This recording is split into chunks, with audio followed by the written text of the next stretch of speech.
jam hira mon bandiraɓe sehlaɓe heɗotoɓe radio Jowol Sare hande en garti oɗo ñalawma dimanche hawri ko sappo lewru août hitande ujunnaji ɗiɗi e nogas e joyi habruji moɗon e ɗemgal Pulaar ɗum noon ko habruji men hannde ko habruji international guiɗoɗen ko toon to Palestine kamɓe Israël naɓe kadi ɓeɓe continue bombarderuji mabɓe ɗum noon ko yalti tungnaɗe Al Jazeera ɓe mbari journaliste uji joyo hannde taw ko yimɓe liggotonoɓe Al Jazeera toon to conseil de sécurité des nations unies kadi ne wayno dental kañugal waɗinoma toon pour ƴewde hono kamɓe Israël plan mabɓe mo oɗo saha joni pour occupé Gaza ɗum man ƴeew kadi ko haala hen habruji men international mana en toon to Côte d'Ivoire hono kanko ancienne première dame hono joom suudu Laura Gbagbo wawi fotude kadi ancien ministre candidat o biyeteɗo Aout ƴewde rentinde doole mabɓe siftinde on tan kadi ko Laurent Gbagbo kañumne e kanko biyeteɗo Tidiane Thiam ɓe mbawino rendude seppoji aset ɓennuɗo en pour kamɓene wullitade pourquoi ɓe guittama e wonde candidat ji habruji men international mana en toon to Mali e tugnade kadi ko yalti e radio France international Abidjan da neɗɓe militaire uji naggama toon hannde ɗum noon ko wiide mabɓe kadi ko kuddata ɓeɗon koko tuma en mbaɗanno ɗum ma en cakkitoro habruji men international toon to Sénégal e ɗum tugnade ko météo haali hono kamɓe fewnitoɓe yaade toon to Touba en wayno ko tuɓoji mawɗi en ɗamina ɗiɗo jammaji ɗiɗi garoji kadi ma en jaa toon kadi to Dagal ko fate ne dental gongal toon ko fate Diallo Wali ma en cakkitore jokkodirde Mamadou Samba Diallo joɗaniɗo en toon to Guidima kañum kadi woni directeur rédaction radio Jowol Sare rokken kadi ko fate météo ɗum woni titre uji men hannde oɗo journal mon mbaɗon toon ñalawma dimanche sappo lewru août hitande ujunnaji ɗiɗi e nogas e joyi ma en gartu joni e dasuji radio Jowol naade ka leydi Canada ka Sénégal ka Portugal ka Cameroun Afrique Amérique on doit kettere radio Jowol karaja bandiraɓe sehlaɓe heɗotoɓe radio Jowol Sare jaam hiirema ko adi foof habruji men international ko toon to Gaza e tugnade kadi ko yalti e ñalawma he hono kamɓe Israël eɓen continue bombardude toon to surtout nokku biyeteɗo Gaza kono ko yalti ene wayno ko journaliste uji joyo taw ko yimɓe liggotonoɓe Al Jazeera mbarama toon konngol gumingol toon to rédaction Al Jazeera ɓe mbi wonde ko ɓeɗo ko goto biyeteɗo Anas Al Sharif Mohamed Ourek ɓeɗo ɗiɗi ko journaliste uji kadi liggotono ko yimɓe caméraji mabɓe hen goto wiyete ko Ibrahima Zaher goɗɗo e ko Mohamed Noufal e goɗɗo hen ko Noaymen Aliwa ɓeɗo fof en wayno ko kamɓe Israël ɓe toɓɓi ɗumen ko nokkuji ɗi gonno toon to Gaza City nokkuji kadi bindaɗi ko journaliste uji goni hen tugnade hande Al Jazeera ko haali ko jiiɗa ɗum toon to New York hono conseil de sécurité wawino rendude hande ɗum noon ko noddongol keñugol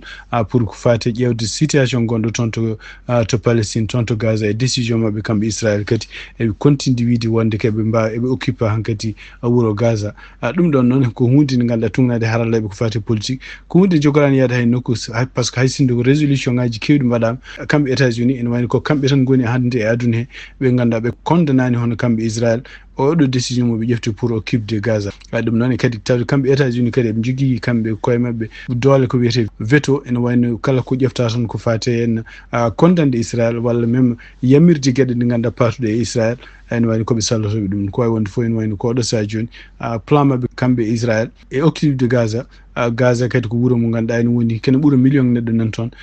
forsude ɗumen hawnaki yaltinde ɗumen e nokkuji men ɗum kadi ko hunde ganduɗa en jogori addude ko caɗele mawɗe ko ɗum waɗi hono kanko secrétaire général conseil des nations unies Antonio Guterres mo continue hande huccini konngudi makko e laamu Israël yo dartin gueɗe ɗe mbaɗata ɗe par ce que ɗum ɗo ko ɗo fayi ɗo moƴƴani e surtout kadi yimɓe nana ɓeydo mayde heege e kadi eɓene continue warde yimɓe toon bombarduji mabɓe donc wawi wonde foof ne wayno ko kamɓe États-Unis koɓe kalata ɓe mbi wonde ko wayno ko Hamas kañum hoore mum ko kañum sali kaldigal baɗowal pour jamde dañe toon ko wawi wonde foof eɓene continue rewde kadi e leyɗele ganduɗa kañumen koyemen en jeeya e ɓeɗo tawetenoɗo kaldigal baɗogal toon to Qatar ko wayno Égypte ko wayno Qatar ɓe pour beele kaldigal ngal fuddito kono noon wayno ko oɗo saha joni tugnade kadi e ko yalti ummade journaux ji toon to Liban hono kamɓe Hamas e kamɓe kadi supporteur ɓe mbi wonde ko tawde Israël ene continue oɗo décision ene wayno kañumen koye ala ko norto e ngal ɗo kaldigal tugnade hande ko Al Jazeera haali ne wayno kamɓe Israël bombardumaji mabɓe ko jiitata e ɓeɗo journaliste uji joyo waraɓe toon taw ko journaliste uji Al Jazeera ene wayno kamɓe Israël ɓe mbayi ken wona 50 Palestine naji ɗum noon kadi ene wayno ko tuggi guerre o fuɗɗi o faade joni guerre o ko fuɗɗi ko faade joni ene wayno ko maaɓe toon jettima joni ken wona 60 ene woni capanɗe jeegom e goho ujunere temedde capantato neɗɗo tungnaɗe hannde ɓe kaali ɓe mbi wonde ko tungnaɗe hannde ministére toppitiri ko fate cellal toon to Palestine ɗiɗo dumunaji kamɓe Israël ɓene bloqué kala ko wiyete ñamde yettata ko toon to Gaza ene wani ko maaɓe ɓe jettima joni sibabude heege yettima 170 neɗɗo taw hen yimɓe temedere koye sukaɓe hande toon to Israël tugnade kadi konnguɗi gomide toon to radio France international hono kanko Benjamin Netanyahu premier ministre mo Israël o wawino kadi huccide jandiyankoɓe ɗum noon ko hande e nder konnguɗi ɗo haali o hucciti konnguɗi makko surtout henne e wiide wonde mo défendre position moɓe ƴefti oɗo saha joni occupde Gaza e nder wiide makko kadi ɗum ɗo ene wi tawde Hamas jaɓani kañum hoore mum joƴƴinde perlaji ɗum noon ko salade haɓede plan mamo ma waɗi o ko wawde nadde toon kanko hoore makko itta kala dole ɗe Hamas jogino e kadi o wawa wallude oɗon nokku gouvernement transition gonɗo toon e wiide makko kadi o wi Israël jogorani heddade toon pour occupde oɗo nokku jogorani way kadi wadde toon gouvernement mo ganduɗa taw ko yimɓe muɗum e jogorani kadi oppude Hamas wadde toon gouvernement mo jogorani kadi oppude kamɓe administration Palestine mo Mahmoud Abbas jogui wadde toon gouvernement mo kono noon e wayno ko maɓe ƴeew gouvernement gonno toon nder wiide makko noon o wi ɗum ɗo kadi ko maɓe continue kadi wallude ñamde araɗon toon walla balɗe garajo toon nde e rewde nokkuji ɗi ganduɗa ɗi jamiri ɗum noon jabade gardiɗo laamu Allemagne hono biyeteɗo Friedrich Merz biɗo ene wayno jamirɗo wonde ko kala arme maji nelteten ɗo Israël gummotoɗum to Allemagne ɓe ndertini ɗum kanko Benjamin Netanyahu o wi wonde komo Syrie wonde ko oɗo chancelier ma waylu position muɗum e surtout kadi ñande kamɓe Israël ɓe mbawi gasnude plan mabɓe ɓe kawi ene wayno ko kamɓe Allemagne ɓe mbawi position mabɓe e nder kadi ko jaboto e France ko wayno Angleterre e ko wayno Espagne pour wiide kañumen ko ene ma reconnaisse leydi Palestine o wi ɗum ɗo ko hunde hessindinde kono o wi wonde ko ɗum ɗo waɗataɓe change de position ngaji mabɓe ko wawi wonde foof hono kanko Benjamin Netanyahu kadi e nder oɗo décision mo ƴefti walla plan ji ɗi ɓe ƴefti ɗi hayso ko jaɓama toon to Knesset ene tuuma wonde ko e nder armée mabɓe kamɓe Israël yimɓe arde ɓe woni hen ɓe beelaka oɗo plan pour wiide mumen kadi ɗum ɗo kadi ko ɓeydude hawnaki caɗele wonande kisal wonande kamɓe Israël naɓe kanko Benjamin Netanyahu noon e nder konngol ngo ƴeftuno gila tan o nde to yontere o haalino wi ko kala mo welaka oɗo plan ene wayno ko ne foti démission de e gonago muɗum e armée kono e wayno ko oɗo saha joni eɓene continue wadde plan ji maɓe nadde toon nokkuji gonɗo toon to goɗo wuuro wiyetamo Gaza en faama noon hannde ene wayno ko yimɓe seppoɓe nana e aduna fof ne ceppa ɗum noon ko tugui tan Buenos Aires ɗum noon ko toon to Brésil ha ettanma Londres ha ettanima Istanbul toon to Turquie ene wayno ko yimɓe hewɓe nana hujjide konnguɗi mumen e kamɓe e Israël yoɓe dartin guerre moɓe mbaɗata toon e surtout kadi yoɓe duttito walla yoɓe kayto décision mabɓe wiide ɓe occupé toon to Gaza ɗum noon ko ɗum yalti tugnade hannde habaruji gomiri toon to Al Jazeera siftinde on tan ko kanko Benjamin Netanyahu oto yontere ɓennude o haalino wino wonde ko ñande alarba ñande alhamis mo rendin Knesset pour ƴewde wonde décision il faut ɓe pawa junngo mabɓe e wuuro wiyeten ko Gaza wiide mabɓe kadi ɗum ɗo fof ko sibabude Hamas enen continue hande ene dartiɓe walla ne waɗa gueɗe ɗe ganduɗa ene toñaɓe kamɓe Israël ko ɗum waɗi wayno ko kanko Benjamin Netanyahu o dañi keewal wonande toon to Knesset yimɓeɓe supportimo yo yaa toon kono noon ko yalti e ɗeɗo balɗe ɗi hono kamɓe Israël naɓe toon to guure mawɓe ɗin ko wayno Jérusalem ko wayno Tel Aviv eɓene continue seppoji mabɓe surtout seppoji ɗi henna ko huccide ɗum e kanko Benjamin Netanyahu d' abord ko hullude wonde kanko waɗa continuer yidde guerre o tan ko sibabude intérêt ji makko politique wonde o waƴaka yimɓe nangaɓe o waƴaka ɓeɗon belno noon dandira o waƴaka kadi guerre o no dartori ko ɗum waɗi hande hono kanko Mohamed Salah noon ko joueur Égypte omon continue hande warlade konnguɗi mabɓe Union européenne de football et association windinoɓe lettere pour ne jetta hono kanko walla ne kaala sunare makko kanko biyeteɗo Souleymane Abedi wani ko Palestine naji jouwannoɗo football cankiɗo toon sibabude bombardement ji muɗum kono e wani ko kanko Mohamed Salah o jaabinamo guila hanki o wi wonde ko omo yiiɗi wonde ɓeɗo Europe naɓe yettoɓe mo walla haaloɓe sunare wonde ko maayi hen yooɓe kaal holko waɗimo e kadi holko woni sababu o maayi ɗum noon ko hunde nde ganduɗa nen continue hande oɗo saha joni wattude haala makko kanko Mohamed Salah joueur Égypte naji gandaɗo wattude ɗum e drapeau ji pour kamɓe seppoɓe no kadi pour wiide wonde ko kamɓe Europe naɓe e kamɓe États-Unis ene wayno ko kamɓe koye mabɓe continue deƴƴude pour supportude Israël siftinde on tan ko won leyɗele Europe won puɗɗima wiide oɗo saha joni e nder lewru septembre walla octobre kañumen koye mumen ma keftin Palestine so guerre o dartaki kono noon e wayno décision makko kanko Benjamin Netanyahu continue hande occupde Gaza ene wayno firti wonde ko guerre o jogorani dartade joni habaruji men international hande tonto mali tunat ko radio ko agence France presse ko haali hono tonto mali dedo balde fo ben continue nangude yimbe dum non ko militaire uji tunat hande kongol gumingol ton be mbi wonde ko beedo ko tuma wonde ko dinno ko jam faade waylude gardingu militaire uji gongo tonto mali siwton ton tan en gudo gardingu wadi ko kambe ko be kebi laamu ko sibabu kudditaji didi be banno hitande ujunaji didi nogas e hitande ujunaji didi nogas ko tunat hande habaruji gumito ton hono kambe dido militaire uji be nangi ɓe ene jeeya hen goto biyeteɗo général Abbas Dembélé kañum hoore mum meeɗi wonde gouverneur région Mopti e kañum hoore mum kadi ko neɗɗo respectaɗo e nder armée donc tugnade hande habaruji gumiti toon ko hande dimanche ɓe gaari galle makko toon to kati ɗum noon ko nokku mum waɗani Bamako ɓe kalnani noon holkoni sababu mo nangue tugnade hande ko yimɓe haalnoɓe agence France presse ko kaali Mali kadi ko guila hitande ujunnaji ɗiɗi e sappo e ɗiɗi ko leydi ndi ganduɗa joguiɗi caɗele ko fate kisal et surtout haare nde woni contre groupe aji Al-Qaïda e organisation islamique gondi toon e pelle goɗɗe ɗe ganduɗa jeeyaɗe communauté ji toon to Mali donc ɗum ɗo fof ene wayi kadi ko jiita e ɗum kadi ne wayno ko caɗele ngaalu nde goni toon oɗo saha joni militaire uji ardiɓe toon oɗo saha joni ene wayno ko kañumen ɗiɗo duuɓi natti jogodirde haajuji e yimɓe partenaire uji men occidentaux ji ko wayno France pellisi jokkodirde politiquement et militairement e yimɓe kamɓe russinaɓe e wiide mabɓe kadi ɗum ɗo fof ko ƴewde beele eɓe keeɓa koye mabɓe kono noon e wayno ko kamɓe armée Mali e yimɓe kadi ɓe liggodirɓe surtout mercenaire uji russinaɓe wiyeteɓe jeeyaɓe joni ko wiyete Africa Corps militaire uji min wallaɓe habde yimɓe kamɓe e jihadiste uji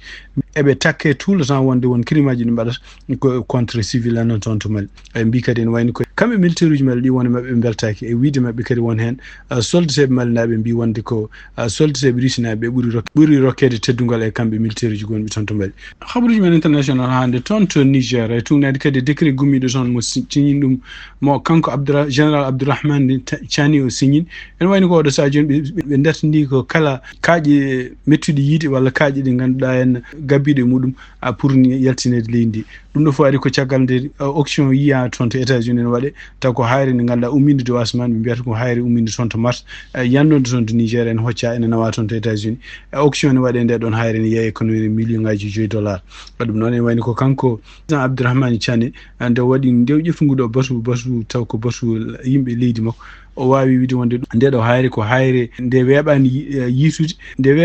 e aduna e ɗum noon kadi ko hayre fonnode heddade Niger e ɗum noon kadi kala bawɗo yaltinde ɗum ha yeewi ɗum toon ko ɗum noon ko jeeygu ndi ganduɗa rewan lawol ko ɗum waɗi oɗo saha joni eɓen continue enquidde ministére uji ɗi foof ɗum noon surtout guila e ministére uji toppitiɗo ko fate mine ko fate sécurité publique justice enseignement supérieur e ɗum ɗo foof pour ƴewde wadde lumiére ko fate ndeɗo hayre holko nayi ɗum toon ko ɗum waɗi oɗo saha joni o signini décret o wi wonde ko kala ko wiyete kaaƴe ɗum noon ko guila e kaaƴe ɗe ganduɗa minerai simple jaltanoɗo toon de Niger fate États-Unis walla fade to wawi wonde foof ene wayno ko hankkadi yaltinde ɗum koko haɗa ha oɗo dumunno ɓenna habaruji men toon to Côte d'Ivoire e tugnade kadi ko kamɓe Abidjan neɗɗo koɓe kaali hono kanko ancien ministre biyeteɗo Aout Don Bello ɗum noon ko candidat kañum hoore mum présidentiel mo toon to Côte d'Ivoire élection ngaji mbaɗoji ñande 25 lewru octobre hitande ujunnaji ɗiɗi 25 o wawi kanko hoore makko rendude Simon Ehivette Gbagbo ko ceer seeɗo ancien président Laurent Gbagbo ɓe mbawi rendude waddude hande boto ɗum noon ko waddude boto ñande jeetati lewru août hitande ujunnaji ɗiɗi 25 nguɗon boto noon e tugnade hande Abidjan danneɗo ko haali ɓe mbi wonde ko kanko Aout Don Bello o yiɗi ko jokkodirde e hono oɗo debbo pour beele mbawa rendude doole mabɓe e kadi haɓade banggue mabɓe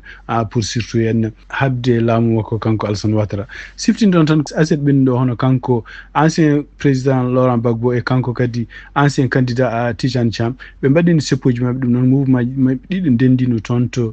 Saraji Abidjan rendude wadde seppoji e seppoji ɗi kadi ko hollude hen mettere mabɓe wonde ko ñagade kadi hono kam ɗiɗo candidat ɗiɗi yo gartire e liste uji électoral siftinde on tan ko kanko Laurent Gbagbo e kanko Tidiane Thiam ne wayno ko commission gonɗo toon électoral koko wi wonde ɓe mbawa wonde candidat ji goto hen fof ko sibabunde sababuji ɗi jiida e goɗɗon kanko Laurent Gbagbo ko wiide mabɓe wonde ko won crime aji ɗi o fawno guila hitande ujunnaji ɗiɗi e sappo e goo meeɗani yaafede kanko Tidiane Thiam noon wiide mabɓe kadi ko nde wi o wona candidat hitande e oɗon saha mo jogui nationalité française ɗum noon kadi ko hunde nde ganduɗa lundinde constitution mo Côte d'Ivoire ko wawi wonde fof kanko Ahoua Don Melo omo ɗamini kadi hawnaki dental makko e Simon Gbagbo ma hokkuɓe doole gagnade élection ngaji baɗoji e octobre hitande ujunnaje ɗiɗi nogas joyyi habaruji men toon to Sénégal e tugnade kadi ko winda e journal biyeteɗo Seneweb hono festival goto nen toon waɗi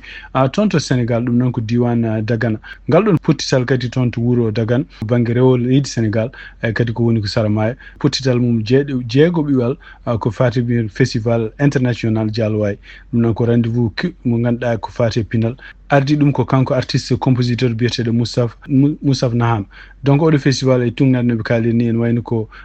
kala pine gonɗe toon e région Waalo rendini ko yimɓe hewɓe ganduɗa jeeyaɓe e oɗon nokku donc ñande samedi hanki jeena e lewru hitande ujunnaje ɗiɗi nogas joyyi hono ngal ɗo dental wawino yiide hono kanko gardiɗo maison de la culture no biyeteɗo Oumar Sarr ɓe mbawi kadi yiide hono kanko jimowo biyeteɗo Abou Djibade e kañum e troupe muɗum ene mbaɗa toon golle baɗɗe fayida ko wawi wonde foof ngal ɗo kadi pottital ko pottital nde ganduɗa lollinowal ko pine ɗe ganduɗa leƴƴi gonɗi e dande maayo ko mbiyata Dialowali hande toon to Sénégal e tugnade kadi habaruji gummiɗi toon to agence nationale aviation civile et météorologie ɓe mbiyata ANACIM ɓe mbi wonde ko ene wayno ko toɓoji ne ɗaminama gaare e jamma he e ɗeɗo balɗe ɗiɗi garoje toon surtout to nokkuji gonɗi toon to Touba Diourbel